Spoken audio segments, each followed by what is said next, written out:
Hey, yo, King Fight News. Oh man, it's freezing out here. If you live anywhere up north, it's fucking freezing. Freezing. Man, minus 30 weather. But that's what it is, man. We live how we live, and we in Toronto right now. And let me switch topics to Terrance Crawford. Bud Crawford, the pound for pound fighter in the world. You know what? Him and Lomachenko are pretty much neck and neck. So I edge it out to Crawford. It's a close deal with pound for pound, but I do edge it out to Terrance Crawford. I think they're both just as well rounded, but Terrance Crawford just has that. He's got that extra bit in him. When Lomachenko was there in the late rounds with Salido, I think Terrance Crawford's the guy that stops his opponents late if he's behind on points. He doesn't let it go to the cards, man. I'm telling you, if Crawford can get his guy out of there, he will do it ASAP. And I think that's what ultimately separates Lomachenko and Crawford.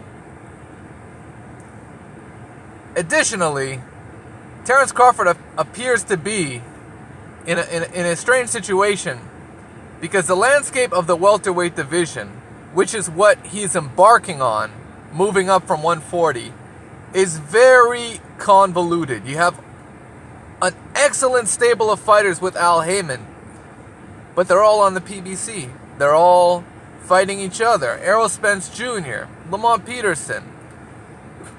You could throw Adrian Bronner in there. You can include guys like Danny Garcia, Keith Thurman, Sean Porter. All those excellent fighters are all over there having the time of their lives. Meanwhile, Terrance Crawford's about to secure a title off of Jeff Horn. He's gonna be Jeff Horn's second defense of the title. All of that fight should be finalized, and according to Bob Arum, Terrance Crawford has to take that. Terrance Crawford and Jeff Horn have to take that fight. Like, there's no other fight for Jeff Horn. I believe he let him have that. The only way Jeff Horn can get out of this fight is if he vacates that title. And he looked like a bitch doing it. But that's the only way he can get out of that fight. So, meanwhile, Terrance Crawford, if he goes ahead and beats Jeff Horn, he takes that WBO strap. And this is the problem. He's got Bob Arum and Top Rank to deal with to find opponents for him. And if they cannot reach a deal with Showtime, PBC, Al Heyman, then are they left out in the cold? This cold that I'm experiencing every fucking... would he be left out in the cold and out of the mix in the welterweight division? You know, how many guys are in that WBO top 10 that are like big name guys? There's only one I can think of, and that's Manny Pacquiao. And Manny Pacquiao's been ducking Crawford for years now, and he's only getting older. So who's Terrance Crawford gonna fight? That's the problem. I want to say he's gonna beat Jeff Horn. He probably beats Jeff Horn. You know, excellent boxing ability. He can fight on the inside. He can fight on the outside. He's a total package. So I expect him to stop Jeff Horn. I expect him to hurt him with something that he doesn't see, and then he might put some pressure on him afterwards and eventually stop the man.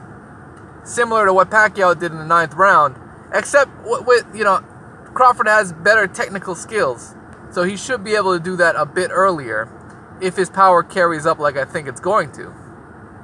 However, after Jeff Horn, how many guys are they gonna resurrect? Juan Manuel Marquez? Like, what are they gonna do?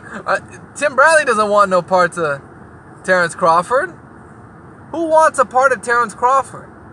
Like, they're gonna have to find guys like, I don't want to say scrubs, but once he gets that WBO strap, he needs to find guys that are willing to fight him at the end of the day. And Bob Arum has to put himself out there and make some big money moves to either secure and sign some of the welterweights that are on the PBC stable.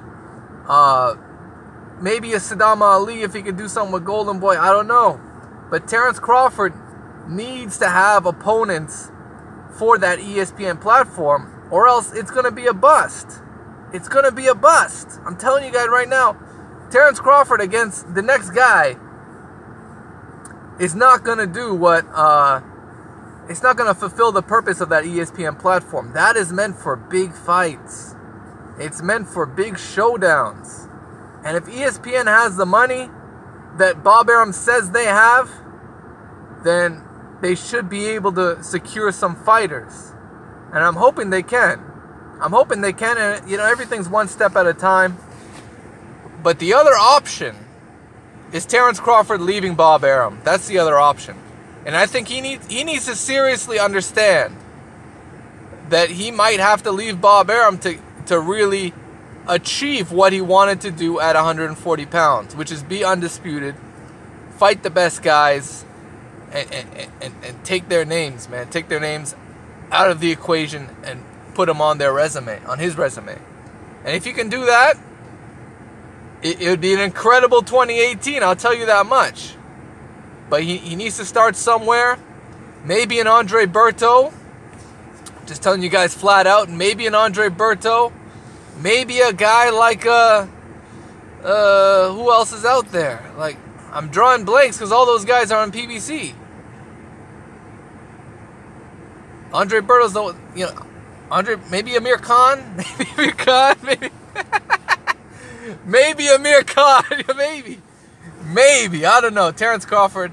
Let me know what you guys think on Terrance Crawford's outlook after this Jeff Horn fight. That's probably going to go down in the spring of 2018. Let me know what you guys think. Smash the like button. Should he leave Bob Arum? E-King Fight News, you know what it is.